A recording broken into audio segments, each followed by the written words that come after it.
This week's number, $126,000. That's the value of the gift bags that Oscar nominees received this year. They contained Japanese milk bread, a volcanic island vacation, a plot of Australian land, hand-harvested organic dates, silk pillowcases, and a hair restoration appointment. I actually missed the Oscars this weekend. That makes it 35 years in a row.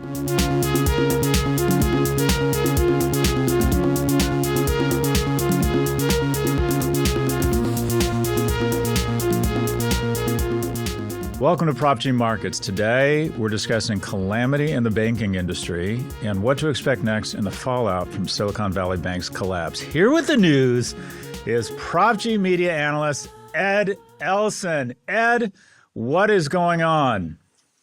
I'm super busy, Scott. It's really good. It sounds terrible, but Why are you busy? Just this SVB stuff. We're doing a no mercy, no malice post. Ed and Jason and the team have been fast at work. Is it genius? I need you to make me look really insightful this week. You're gonna look great. I haven't been working out. I'm especially ugly. So if I'm ugly and not insightful, it's just not a good rap. It's got to be one or the other. Isn't it weird though that the nice thing about working in media is that when crises happen, it's just incredible content. Like this whole thing has just been a goldmine for me. So we've had both Prof G and Pivot, we've had record downloads. Yeah. You can see why media likes tumult, because people tune into the media and want other people's view, and why I think they want insight and they want to hear about it. But I think for the most part, they want someone to tell them to calm down. But what keeps them coming back is to create the situation room. I mean, can you imagine? Yeah. What if there isn't a situation every day? It's just so. I feel like we haven't had a situation for the past 3 months, and I've just been brain dead. I mean, all that I've been seeing is like, every week I tell you, layoffs this week. And that's all we've had going for us. But suddenly we've got some content to talk about. Suddenly we have something worth talking about. All right, well, let's talk about it. Tell us what's in the news. So let's start with our weekly review of market vitals. The S&P 500 was volatile as banking news roiled the market. The dollar gained as a safe haven amid uncertainty. Bitcoin breached 26,000 briefly before falling again with the broader markets. And the yield on 10-year treasuries was also volatile as traders bounced from stocks to bonds. Shifting to the headlines.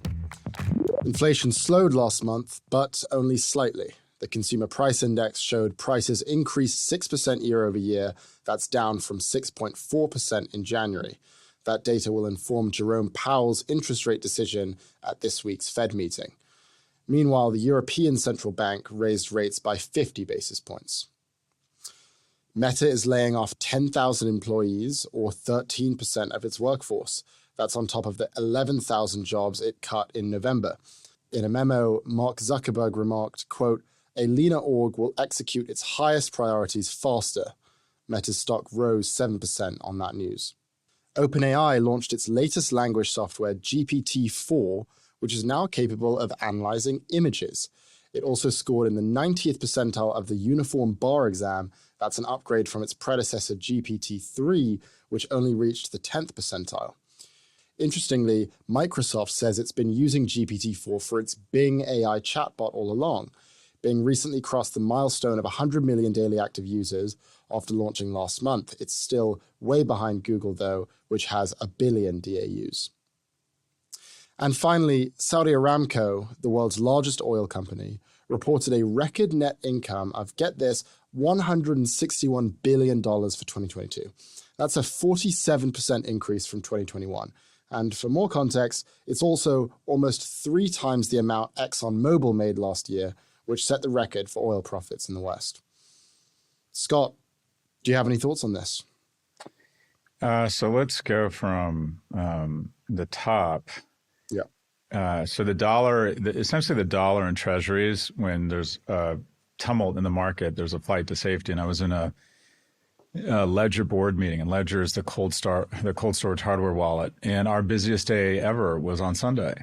And it's becoming that when people feel insecure about their deposits, not only on a crypto platform, but in a bank, they convert some of it to Bitcoin and they put it in cold storage because they know that they'll get they take volatility risk in the underlying asset class, but they're not taking kind of bank or custodian risk. And it just struck me that it struck me as strange that Ledger has now become similar to the dollar and treasury as a proxy for risk, or inversely correlated to risk, if you will. Bitcoin, the interesting thing about Bitcoin is that there's going to be a lot that unfolds out of this mess with SVB. And I think the most interesting story will be if it comes out that some venture capital firms were not in a hurry to slow the panic because their incentive is to have chaos.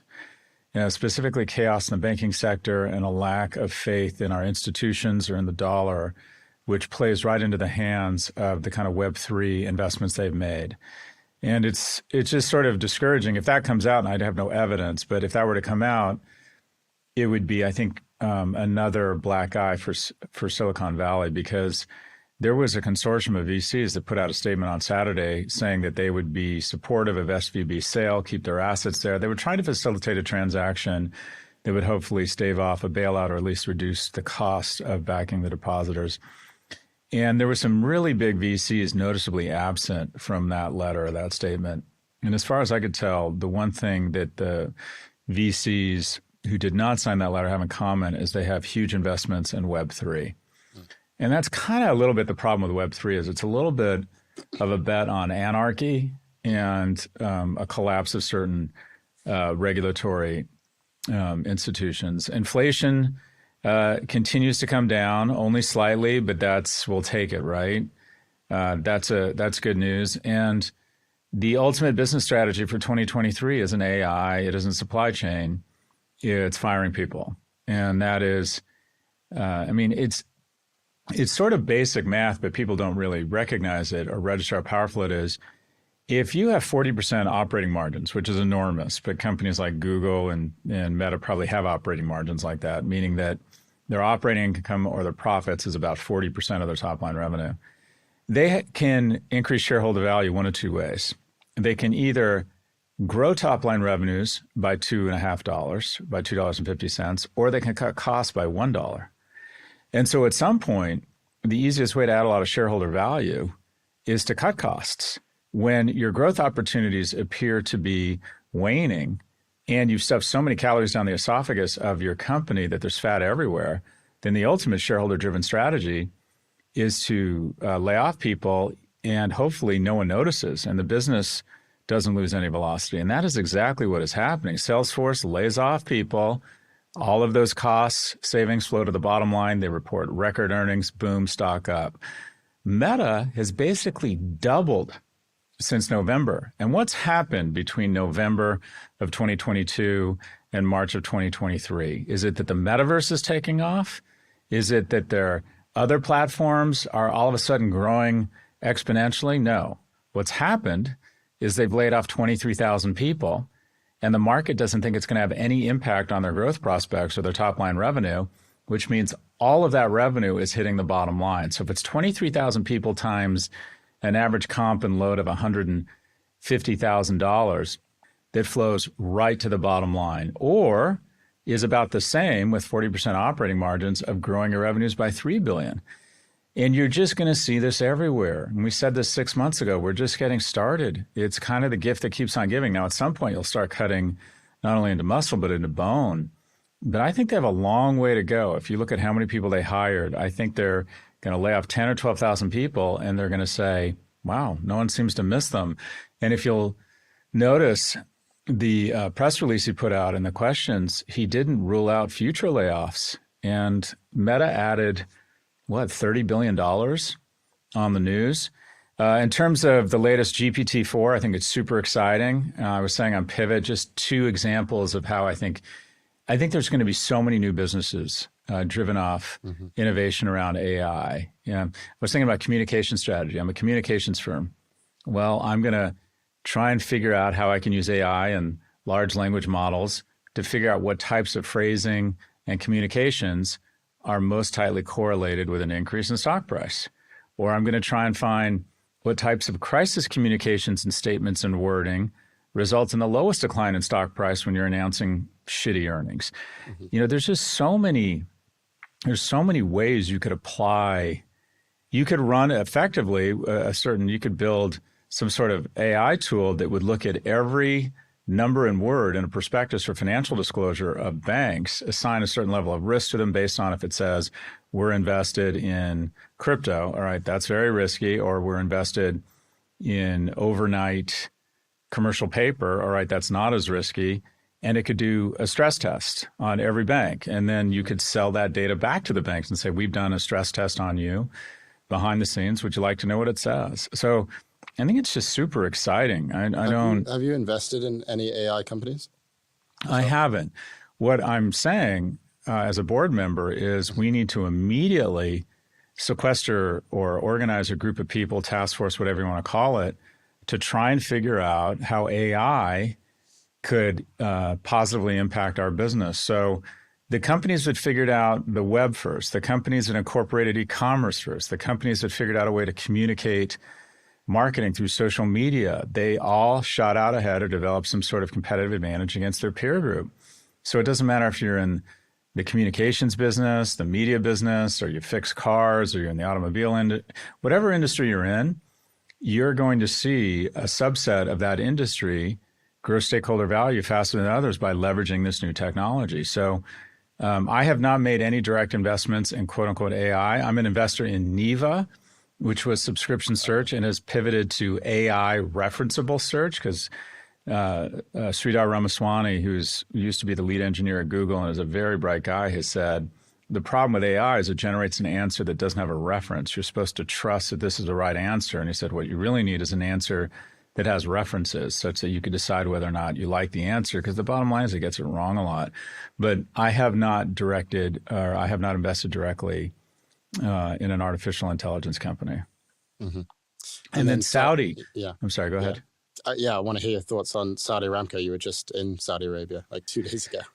Yeah, so I just got back from Saudi Arabia and Riyadh, and the thing that struck me there is just that, well, one, this is related. I think Saudi may have reported the most profitable year in the history of all, of all business, $161 billion. That's just striking.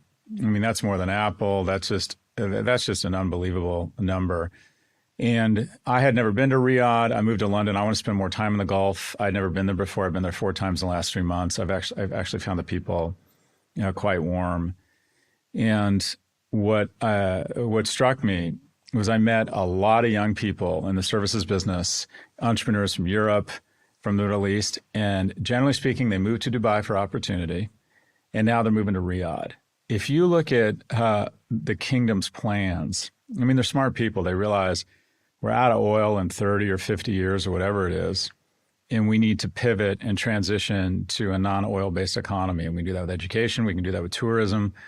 But they are making these staggering investments in an attempt to pivot, kind of the mother of all pivots, if you will. And you talk about they're building cities from the ground up that I think they believe are going to be much bigger and bolder than Dubai.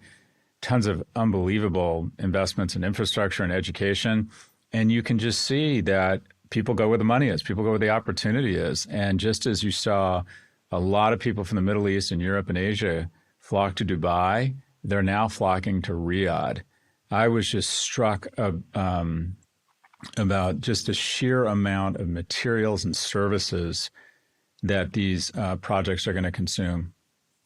Do you have any ethical hesitations? I mean, that feels like the big trade-off with this everyone flocking to Saudi Arabia movement is, you can take the deal or the job or the money that they're offering and it's way higher, if it's from golf tournaments to art museums. But the thing that's on everyone's mind is that this is an ethically unsound country where women are not treated as equals to men, and they cut up a journalist's body and hid it away. I mean, that's all of the press around. So, yeah. So how do you think about that? Look, I don't have moral clarity around this, based on what I know and based on the way I was raised and what I think is socially acceptable and progressive values. I just find it strange and primitive that women feel the need or are coerced or are expected to cover their face. I just find that unsettling. And then some of the things you referenced, are, the treatment of LGBTQ community. There's just a lot here that is really unappealing. And where I personally come down is, and I do have a line, I'm no longer going to Russia. I no longer go to China for various reasons. I've decided that to engage, if you will, in the Gulf, and some of it is just purely selfish. I want to go to the World Cup. I want to take my sons. I got paid to speak in Riyadh. But also, I do believe, and maybe I'm just rationalizing what is, suspect behavior, that I think there's something around engaging. I think the Gulf is so important strategically that when I go there and I meet a lot of people and they understand me a little bit better, and I'm not shy about what I think is right and wrong about my culture or their culture, I think we learn from each other. And a lot of the people I met had actually been educated in the U.S.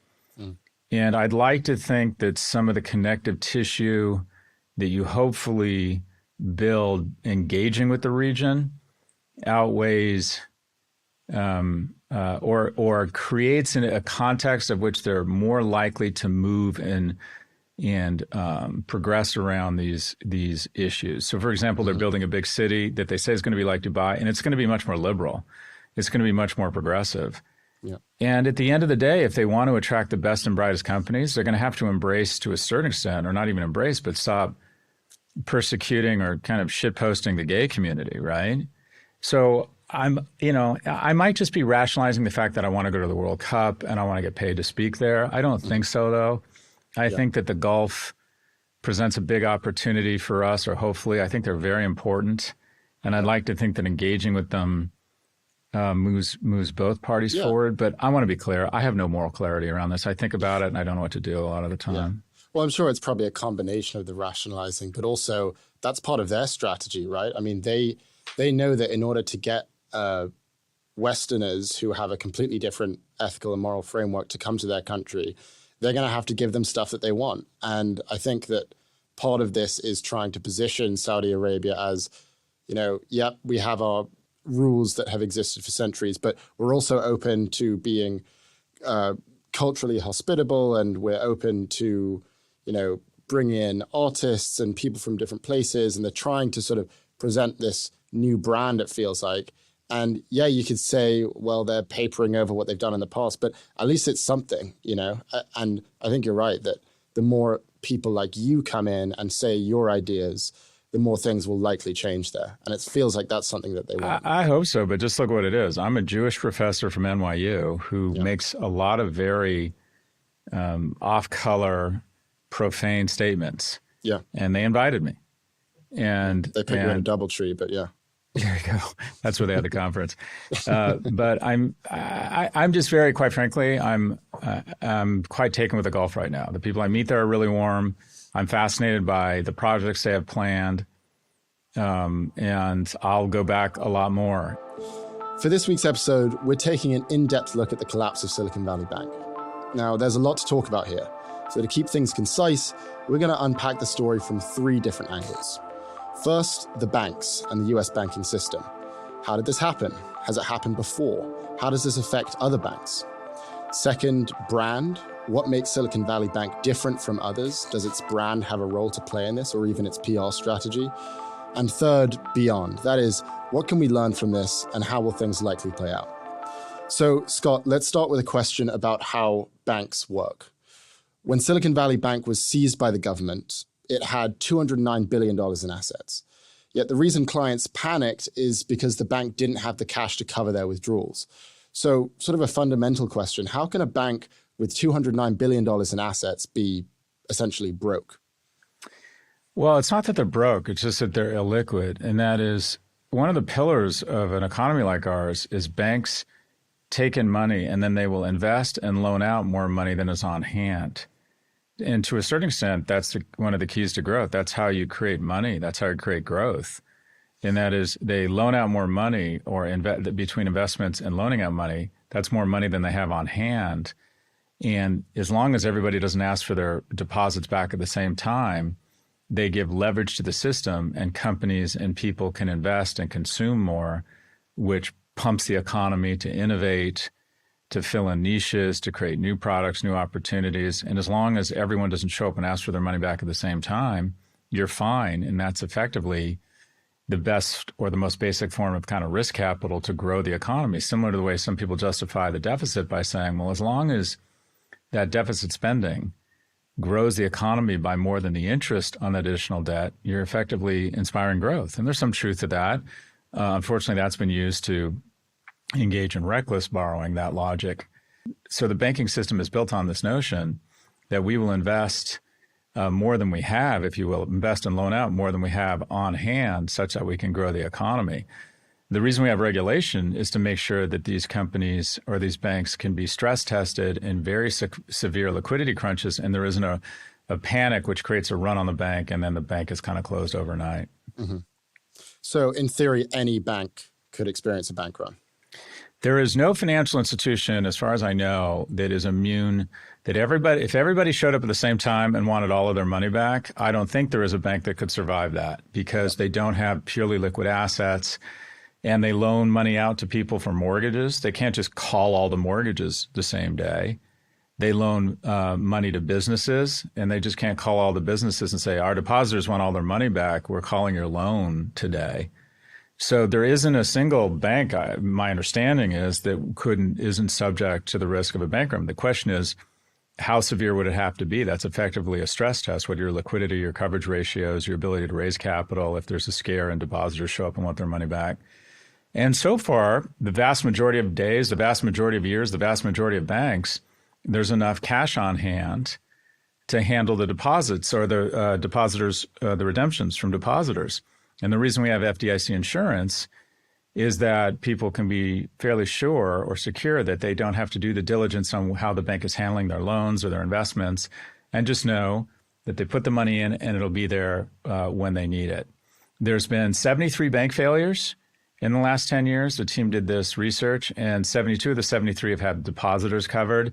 And the 73rd has an 800 number that says if you lost more than $250,000 or you had more than $250,000 deposited, call this number, which to me probably means that 73 of 73 bank failures have had their deposits covered. So the whole thing runs on trust and this notion that you can invest a certain amount of money that makes a greater return than just holding it, and is good for the economy. And as long as everybody doesn't show up at the same time, you should be fine.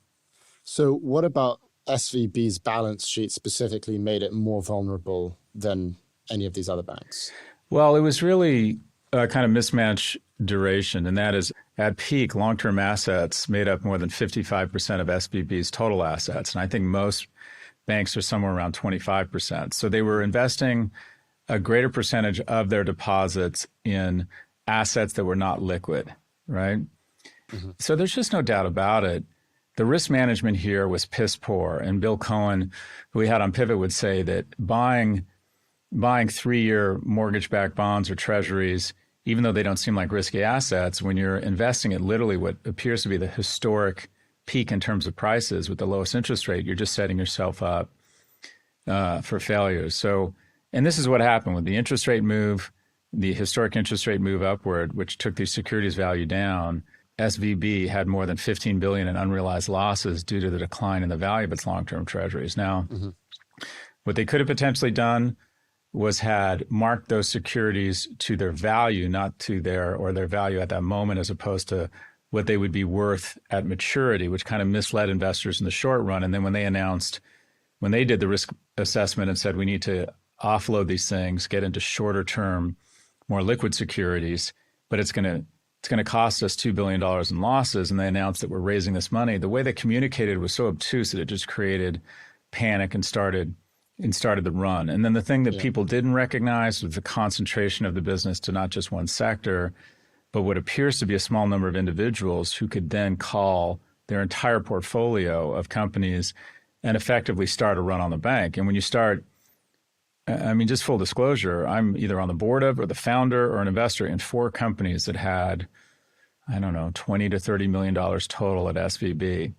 And when you start hearing from everybody that this company is pulling out, a company I'm an investor in just pulled out all their money, you kind of get worried, am I going to be the dumb one that doesn't pull money out? And it just creates a classic run on the bank. Yeah. Yeah, we'll get into the VC aspect of this in a second. But one of the effects that we've seen this week is this massive drawdown in smaller bank stocks. So First Republic stock fell 75% on Monday. Western Alliance closed down 47%. The S&P's regional banks index, didn't realize they had that, fell 25%. What's strange about this is that it all happened after the bailout was announced. So my question is, why is there so much fear about these small regional banks if the problem has essentially already been solved by the government? Well, effectively, and this goes to your point, we have created a two-tier banking system, or a two-tier banking system is coming our way. Mm-hmm. And it was about to come our way in 48 hours. Instead, it's going to probably happen over, call it 48 months. And that is, even with the FDIC deciding and Janet Yellen deciding to step in and back depositors, there was still a lot of indigestion over the weekend. Will this be the first bank they don't bail out? People have had it with Silicon Valley. So why do you need that stress? Is the offering from Silicon Valley Bank or these smaller banks so much better that it makes up for that potential for that kind of very long sleepless weekend? I'll just put my money with JP Morgan.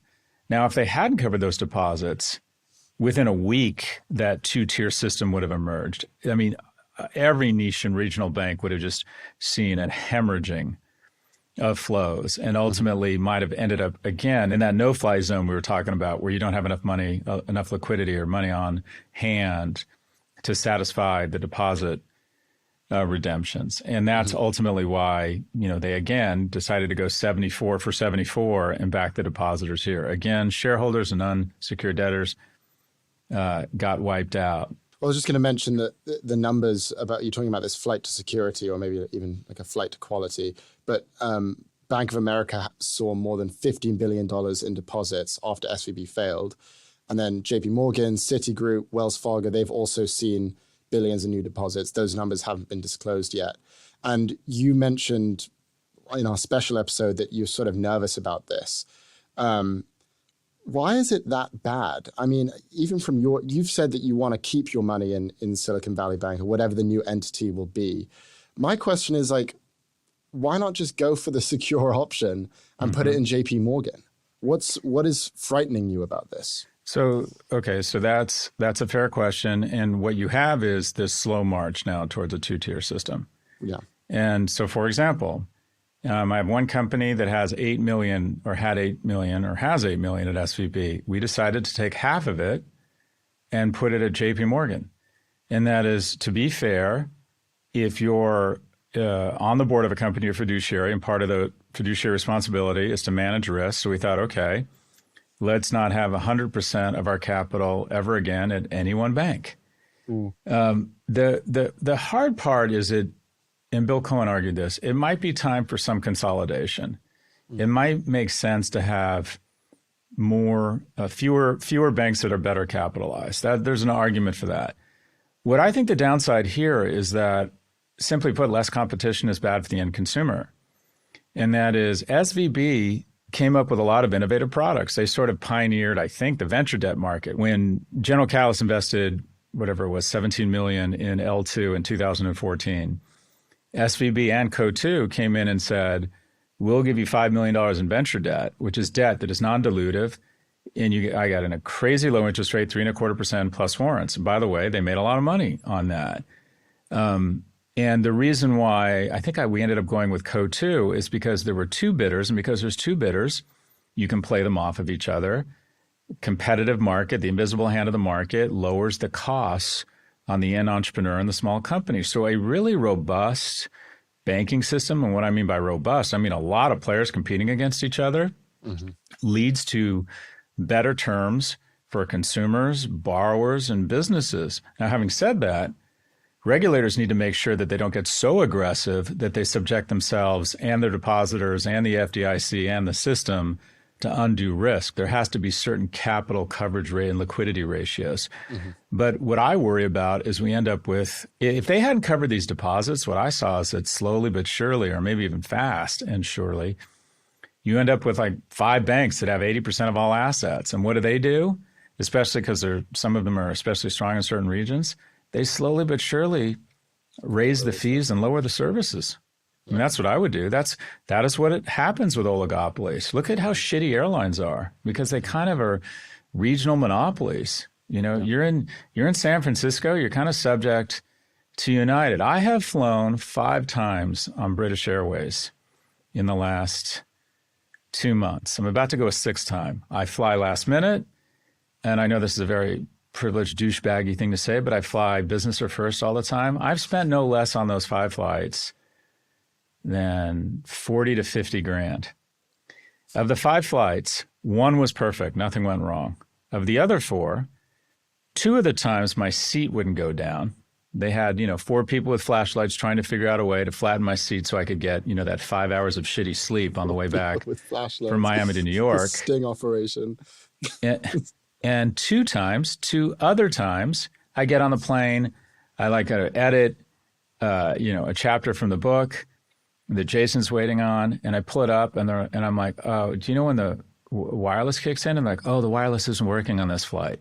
And I want to fucking strangle somebody. I'm like, okay, that means when I get home at 5 a.m., I've got to work another few hours because you don't have goddamn wireless on a flight. This has happened to me 4 of the 5 times I have flown on BA, is that it's not competitive enough. And a lot of people would push back and go, competitive enough? They go out of business all the time. So clearly it's a low margin business, it's competitive.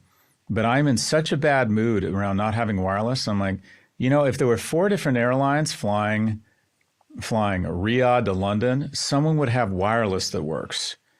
So anyways, my long-winded way of saying, I think a lot of banks are not going to have wireless when we see this consolidation continue. Mm-hmm. I just want to PSA, Scott is unfailingly nice and kind to service people and never would strangle any of them, even if he was thinking about it. But the final thing that we have to sort of cover quickly on this banking section is what's going on with Credit Suisse. So on Wednesday, Credit Suisse's largest shareholder, Saudi National Bank, said it would not provide any more financing to the bank, and Credit Suisse's stock dropped 30% immediately. And this sparked sort of a wider sell-off of European bank stocks. But then eventually the Swiss central bank stepped in and said it would offer a liquidity backstop. So, first we just need to get your take on this. But my specific question would be, it's very unusual that this happens several days after the SVB collapse. So do you think these 2 events are in any way related to each other? Oh, they're 100% related. I mean, to a certain extent, the American banking system might come out of this stronger because all of a sudden everyone sharpened their pencil and is running kind of mini stress tests on every bank they have their deposits with. And the U.S. banking system looks like it's going to survive this stress test. It's basically its shareholders and its depositors and its regulatory agencies are saying, okay, what happened at SVB with an increase in interest rates, with mismatched durations in terms of investment, poor risk management, and a quote unquote run on the bank, if you will, everyone is in a very disciplined, meticulous, and maybe even anxious and sometimes paranoid way looking at their bank. And it looks as if, based on the moves of the Fed coming in and backing depositors, it looks as if the U.S. system is kind of holding strong. Now, there's going to be a reallocation of capital, probably to stronger players, but it looks as if the U.S. banking system kind of comes out of this, battle tested, if you will. I'm not sure that's true of banks in other regions, and that is you can bet that everyone's looking at big banks with a lot of these types of corporate deposits and saying, well, what is their percentage of investments in long-term securities? Mm-hmm. Who's pulled an SVB, but worse? Who's vulnerable? Mm-hmm. And I don't know how the other banks, Credit Suisse, a European bank, you don't know how's Deutsche Bank. You can bet Bank of Japan, everybody is getting out their pencils and saying, okay, what happened there? Are we vulnerable to the same virus? And I don't know what the answer is. I don't know how many banks are all of a sudden going to get, there's going to be stories that, well, actually this, Bank of, name the country, actually has less liquidity and more mismatched duration investments. And then all of a sudden they report, okay, people are pulling out of their deposits here, and then boom, it's a downward spiral. So I wouldn't be surprised at all if you see a lot of stories from banks in different nations that don't appear to have the same amount of Kevlar as U.S. banks. Okay, thanks, Scott. Let's go to Mia on the street. In order for banks to work, They need trust. But really, do people trust their banks? Let's find out. So where do you have your money? My money's in a few different bank accounts right now. Okay, and why a few, not just one bank? Kind of dependent on the interest rates, who's doing some hot deals. Smart finance girly. We bank with Mercury as a business, and personally I work with First Republic, which I think is probably going to end poorly for me. I put my money in my local bank that's located like a half an hour drive from where I live. Does that make you trust them more, do you think? Yeah, because they're really good like customer service, and they're really nice. They know you, and you get like your own guidance counselor. How much do you trust your banks? So until now, like big trust. For sure, the last event are kind of scary, and it makes you think, okay, what do I do now? What can be the next step? I feel like I wouldn't use the word trust. I probably trust the one that I've been with the longest, the most, but I wouldn't say I trust them. No, I don't know.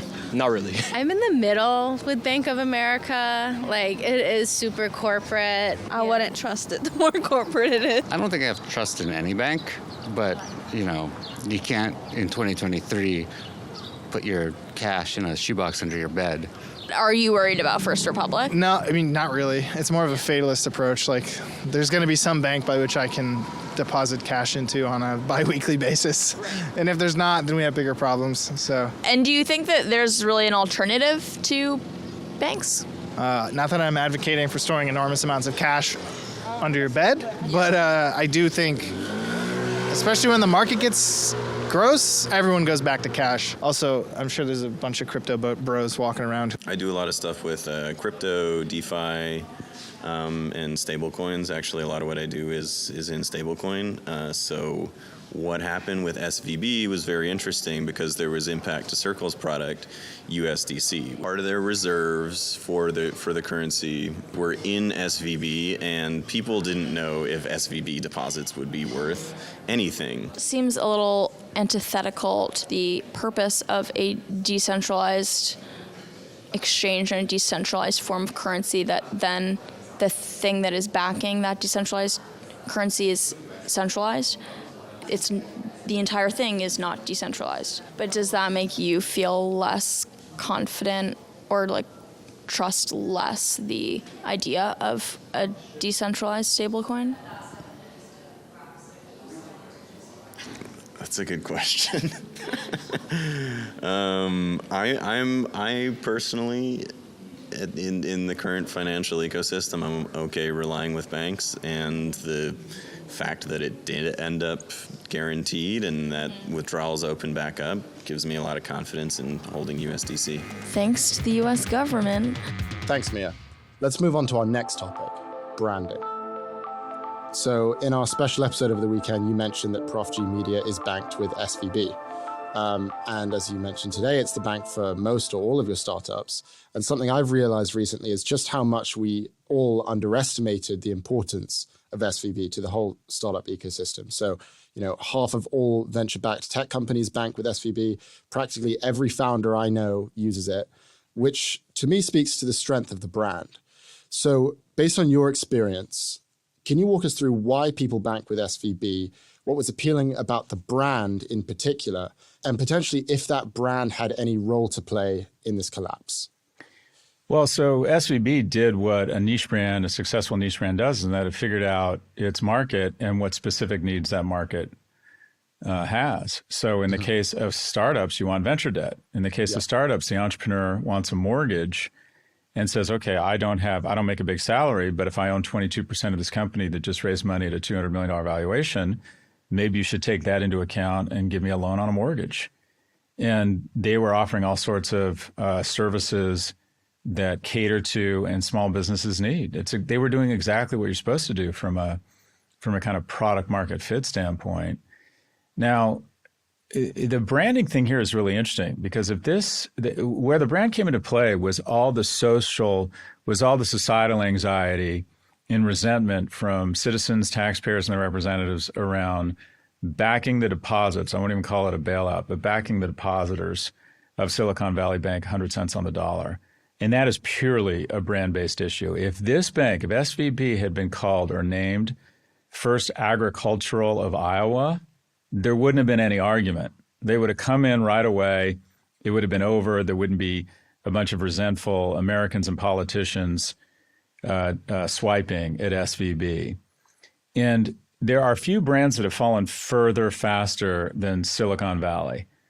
And I think people have come to, fair or not, the perception, and perception is the reality, whether it's an accurate assessment, is that this is a group of people who take enormous risks with kind of American capital. What do I mean by that? They build an app, a social media app, and they recognize they take big risks, invest a lot of their own and other people's capital, enormous upside. They capture all of the upside, even more than their share of the upside, by weaponizing government and ensuring that there's all sort of tax breaks and loopholes and subsidies and first 10 million out, small business 1202, such that you don't get taxed on your first 10 million out or 10 times your principal, all sorts of subsidies. And then American households that have teenage girls pay the price for the risks they're taking. You know, I want all of the upside of the shareholder value increase, but the externalities of an attention-based economy is borne by households across America. I'm going to build or invest in a ride-hailing company that's unprofitable. It'll create tens of billions of dollars in wealth for shareholders, but labor pays the price. Contractors in California and across the nation, because of the power of this company, no longer have overtime or workers' comp, because this company and this group of company figures out a way to spend $120 million to pass a proposition that classifies who used to be employees as contractors. That we invest in an app that's quote unquote an investing app that's nothing but a gambling app. And the backers and Sequoia Capital and the folks at Robinhood make billions, but who pays the price? Who bears the risk here, or the downside of the risk? Young men who become addicted to, you know, what is effectively gambling. So I think there's a general feeling that if you were to take the 3 largest coal-fired plants in the world, or the big puffs that have created climate change or a worse environment, you say, well, it's the suburbanization of America, it's the industrialization of China. But also, I would argue one of the biggest coal-fired plants is in Palo Alto. And that is this leveraging of money to politicians, this idolatry of innovators, and a general gestalt that we can take a ton of risk and recognize 100% of the upside of that risk, but American citizens are going to pay a disproportionate amount of the downside from that risk. And I think people have just really turned on the Silicon Valley brand and have decided, okay, this is a group of people that has some very vocal, outspoken people who are constantly shitposting government. You know, Elon Musk is famous for saying government should just get out of the way. Government are idiots. If government doesn't get its act together and stay out of the way, then Chinese warriors, you know, armed with AI are coming for us. You know, government doesn't work. And then when shit gets real, they're angry that government hasn't shown up quickly enough.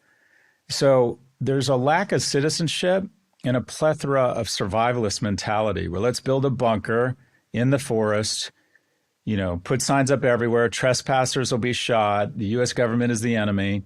But I expect the government to connect my electricity and my water and my heating.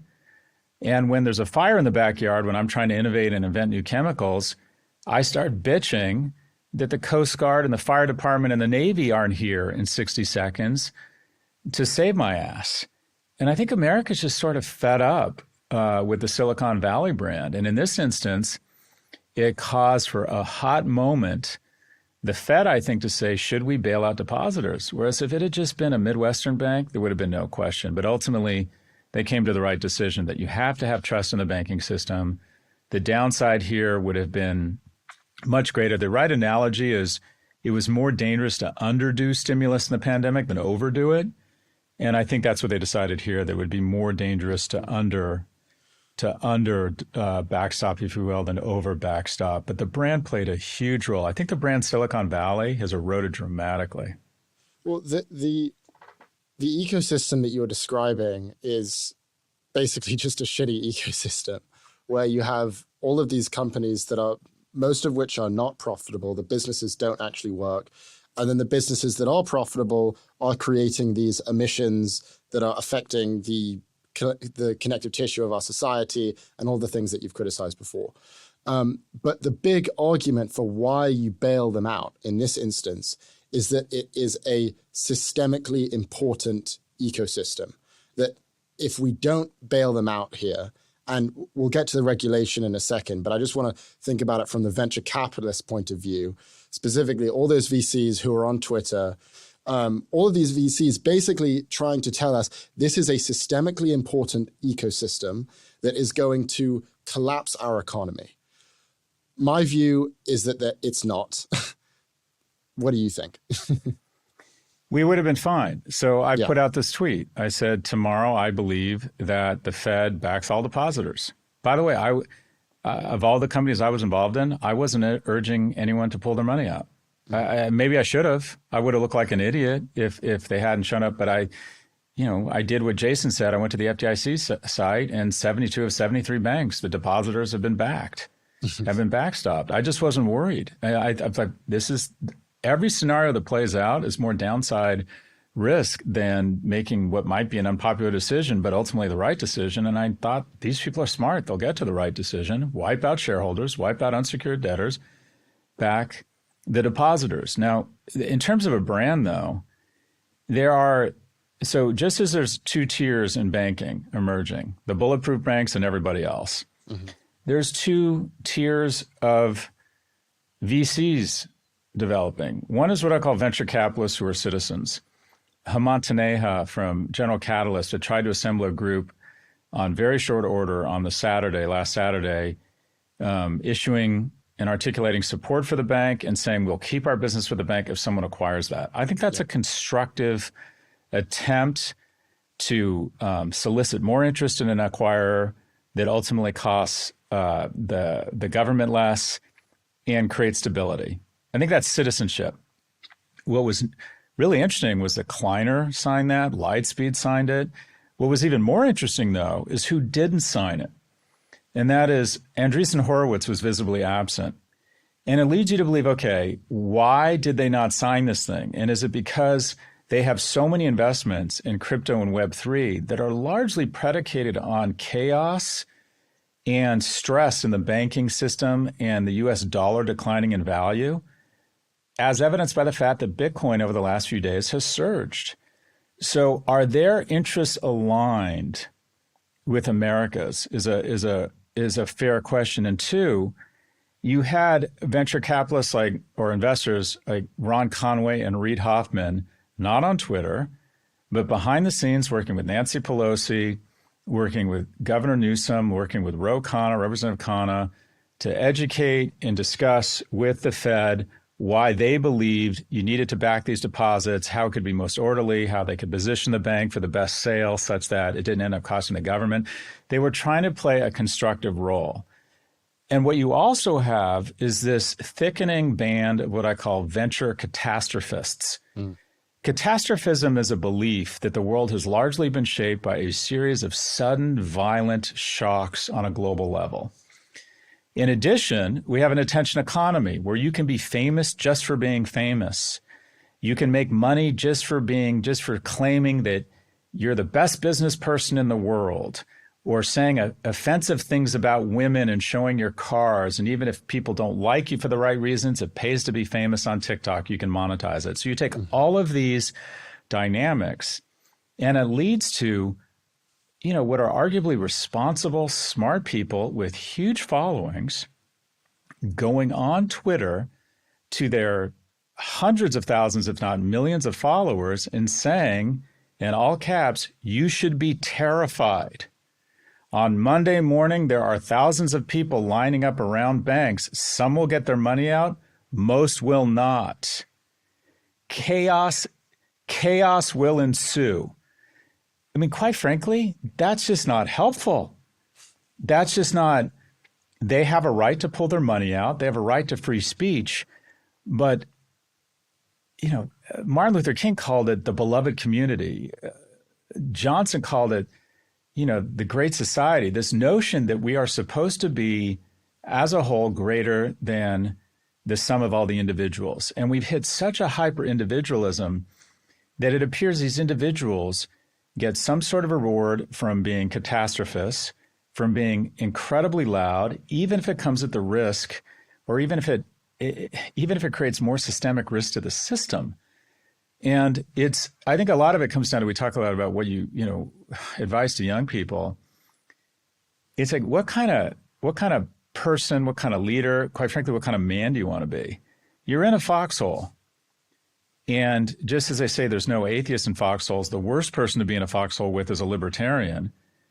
Do you want to be in a foxhole with someone who's calm, deliberate, doesn't have knee-jerk reactions, isn't communicating on Twitter, but is calling people and getting shit done, right? Do you want to be the Ron Conway or the Reid Hoffman of the world? Or when the first bullet flies overhead, do you want to start screaming, "We're all doomed," and screaming at the top of your lungs and giving away your position to the enemy, making things worse, increasing the likelihood of danger? Is like that the kind of person you want to be? It reminds me, in 1984, there was a police officer who planted a bomb, and I'm not accusing them of being terrorists, who planted a bomb underneath the undercarriage of a bus carrying the Turkish Olympic athletes, and then found the bomb so he could be a hero. And when you follow these guys' Twitter feeds, you distinctly, and tell me if I'm overreacting, you distinctly get the feel they would like to see a catastrophic outcome such that they could take credit for either calling it or saying that it was because of them that they saved it. It feels as if they have a vested interest not in the health of America, but in validating their own views around catastrophe. Yeah. But here's the stat that really pisses me off, which I saw the other day, which is that in January 2023, there was an estimated $290 billion in dry powder, that is just readily available cash on the sidelines, in US VC funds.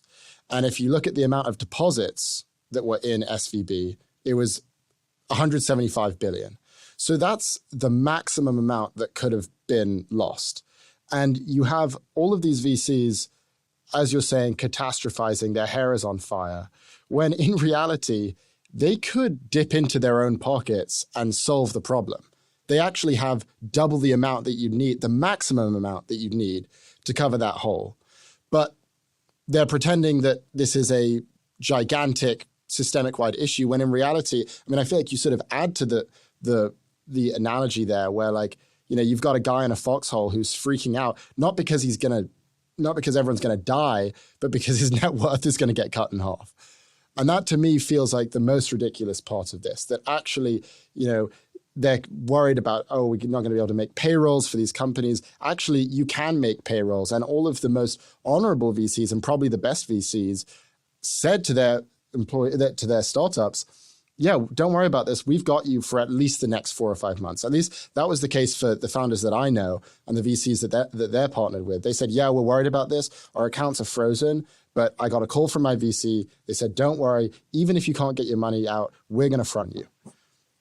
Look, I said at the beginning of the show, I had 4 companies with some or all of their capital at SVB. Yeah. I wasn't worried. Maybe I was naive and stupid, but I was like, we're going to be fine. And let's assume the worst. Let's assume they don't back the deposits. What happens is you get your $250K right away. You get an estimate of what they'll recover, call it another 50%. Then they dole out the rest. I mean, I'm like, you end up with 80 or 90 cents on the dollar, worst case scenario. If you're a company that just raised 10 million at a pre of 60 and you end up losing 2 million, and it's an interruption, it's a pain, but okay, you've lost 2 million on a $70 million enterprise. I mean, it just wasn't the end of the world. Yeah. And to be online claiming it was the end of the world, again, it's not even going into a crowded theater. It's going into a crowded stadium and screaming fire, or it's being an arsonist and then grabbing a hose and saying, I'm a hero. Yeah. It was just so, these guys just did not acquit themselves well. And I don't want to say I was in the middle of it, but I had a front row seat to it. One of my companies, their backer is Andreessen Horowitz. Right away, Andreessen Horowitz reached out to him and said, any problem with payroll, we got your back.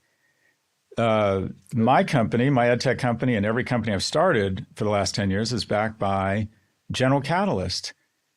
And I knew they didn't even have to call me, and they did. They would have our backs, that they would give us the money we needed to make payroll. That's just how they roll.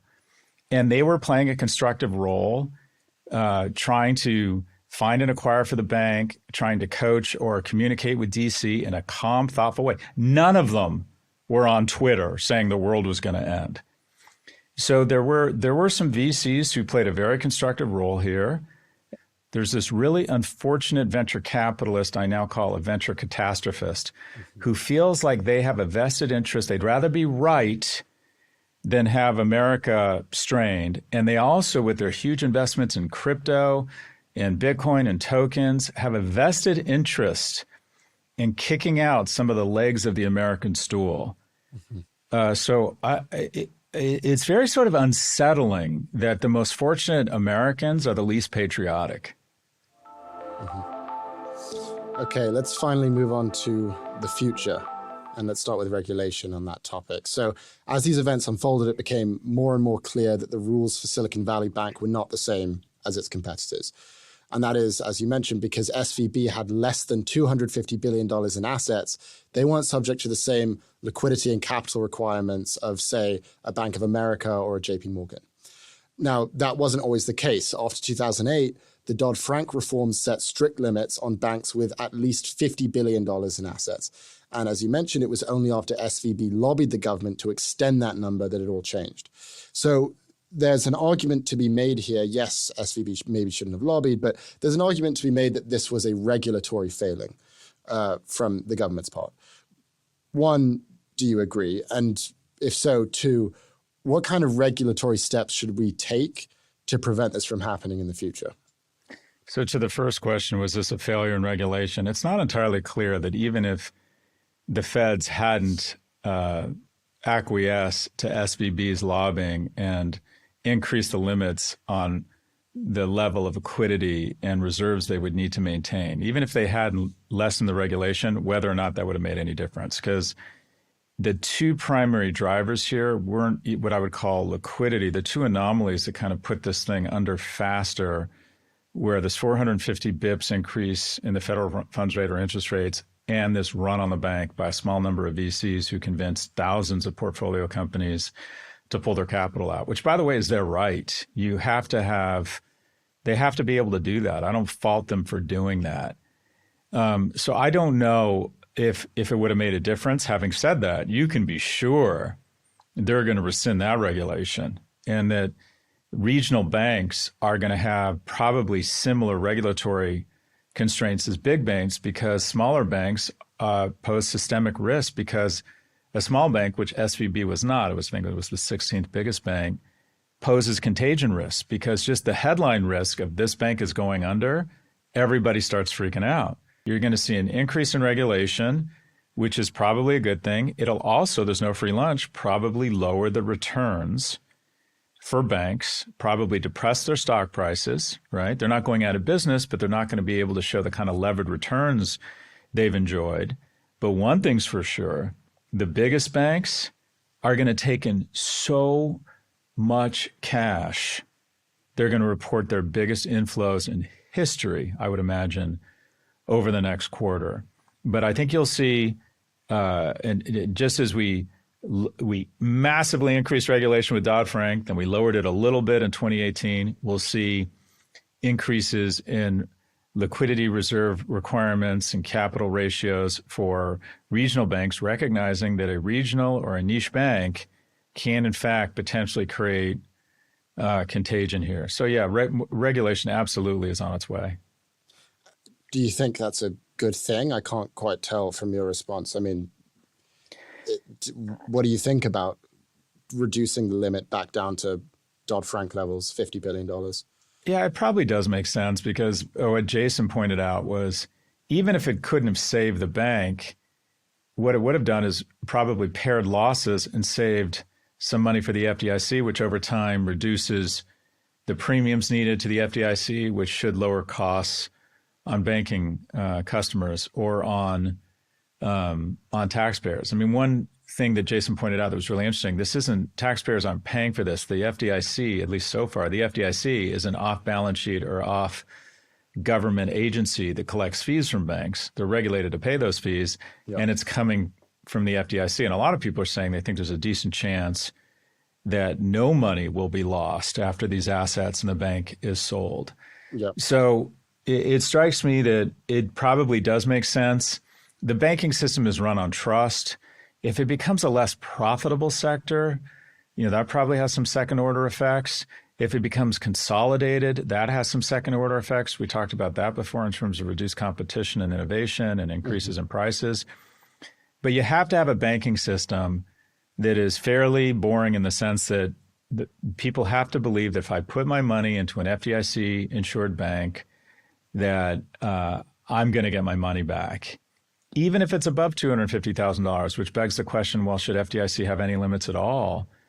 But I do think you're going to see increased regulation. I do think it's probably a good thing. And in a weird way, I just think America comes out of this stronger. I think our government did exactly what it was supposed to do. It was even-handed. It was a steady hand. It was calm, did exactly the right thing. And to a certain extent, this has been a fairly inexpensive stress test for the American banking system. And I think it's coming through with not flying colors, but it's coming through on the right end of this. Mm-hmm. Yeah, that FDIC point feels like it should be so much more front and center of the media coverage of this, because the whole narrative is this is terrible because the taxpayers are paying for this bailout, but they're actually not. It's actually being subsidized by the banks because the FDIC is taking the fees from those banks. But I also wanted to talk about the possibility of an acquisition. So the next step, well, I say possibility, it's an inevitability. The next step is that a large bank is going to come in and acquire SVB. But so far, nothing has happened, and there's basically been no coverage on that. Now, the one explanation I saw was in an article that Mia sent, explaining why JP Morgan doesn't want to buy. And that's basically because Jamie Dimon still has PTSD from 2008 when they bought Bear Stearns and Washington Mutual, but they still ended up having to pay a bunch of legal fees after the bailout. And just a quote that Jamie Dimon said in 2018, "We would not do something like Bear Stearns again. In fact, I don't think our board would even let me take the call." So that explains JP Morgan's approach to this. But why hasn't anyone else come in? Why is this not a great asset that they could get for cents on the dollar? It is a great asset. They will come in. They won't get it for cents on the dollar, but they'll get it at a great price. And my guess is the feds are right now orchestrating a bidding process and creating, if they haven't already, a data room with all the assets, all the investments, all the clients, an estimate of who sticks. They'll have to do diligence and call 100 depositors and say, are you going to stick with us? What has happened to the deposits? Such that they can make an informed decision around what they're willing to pay for this asset. But there's huge assets here. There's not only the money and deposits itself, but they have a series of relationships with what was half of every startup in the world's largest economy. I mean, there's a lot of fees. There's a lot of downstream investment banking, investments.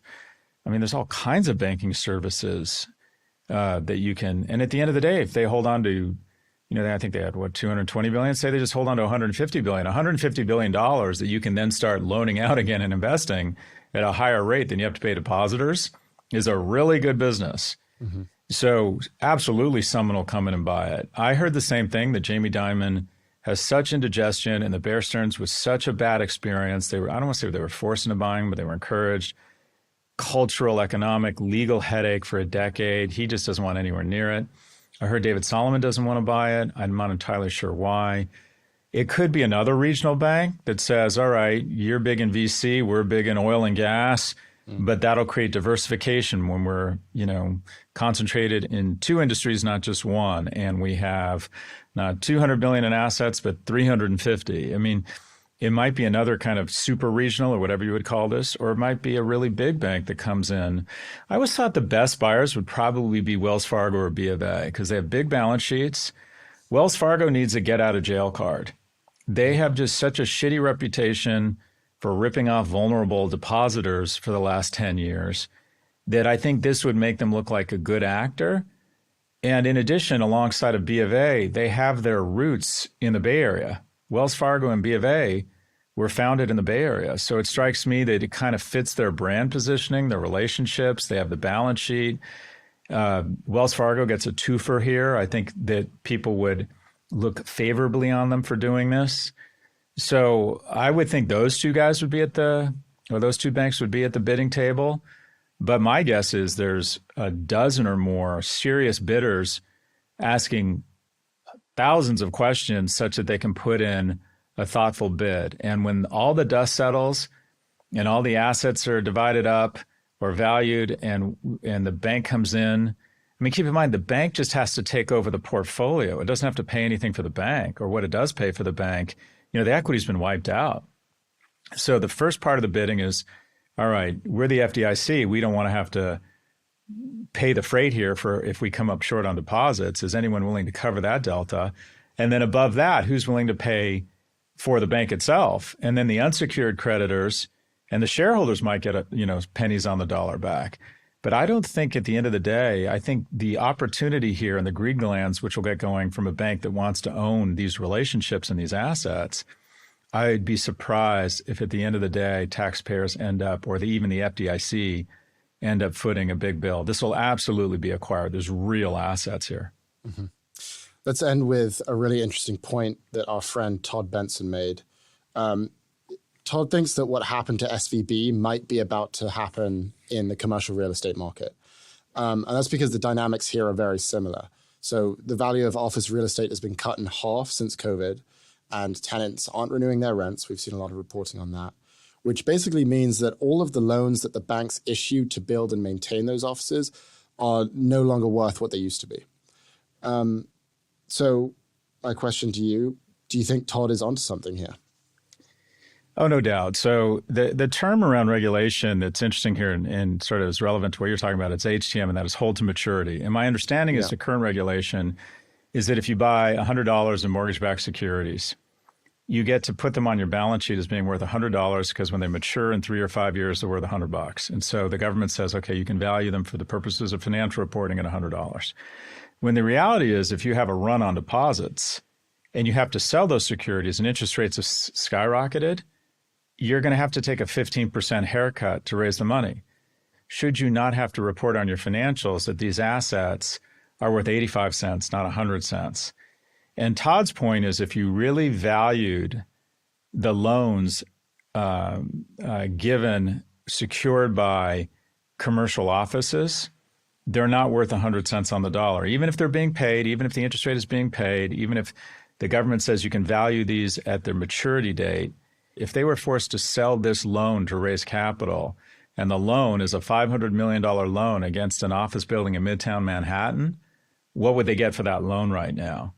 Because the most enduring structural change in COVID does appear to be remote work. Now, I don't think it causes run on banks. I'm not suggesting the U.S. banking system is weak, but Todd brings up a really good point that people are going to go bank by bank and say, what is the quality of their loan portfolio and what would it mean if they had to market to its value in the open market, if they were forced to sell these loans or these investments because of a liquidity crunch. And Todd's just zeroed in on the loans that are probably have the greatest delta between what they're marked at and what their fair market value is. And there's probably no loans. I don't even think people know how to mark them right now. There's no price discovery. Buildings aren't trading hands because the people who own them think, well, eventually people will come back to the office. And the people who might acquire it go, no, I'm going to wait. I have no idea what's going to happen to 1251 Avenue of the Americas. Mm-hmm. But it is an interesting thought that is there a bigger delta or impairment coming from banks who own or have a lot of loans out secured by commercial real estate. Mm-hmm. And just a quick follow-up, do you think that there's going to be a regulatory response to that? I mean, this is the big thing that I'd never heard of, which is the available for sale assets, which are marked to market, as you say, versus the held to maturity, which are marked to how much they will be sold in the future, or the return in the future. Do you think that regulation is now going, that our regulatory institutions are going to come in and say, okay, we're changing the rules on how you report these in your financials? It feels like it's all going to come down to this HTM acronym, right? Yeah. that, I mean, think about it. One thing that might have stopped this run is if Silicon Valley Bank had been, over the course of the 12-month escalation in interest rates, had to report every quarter, we think our portfolio, our bond portfolio, is worth $500 million less.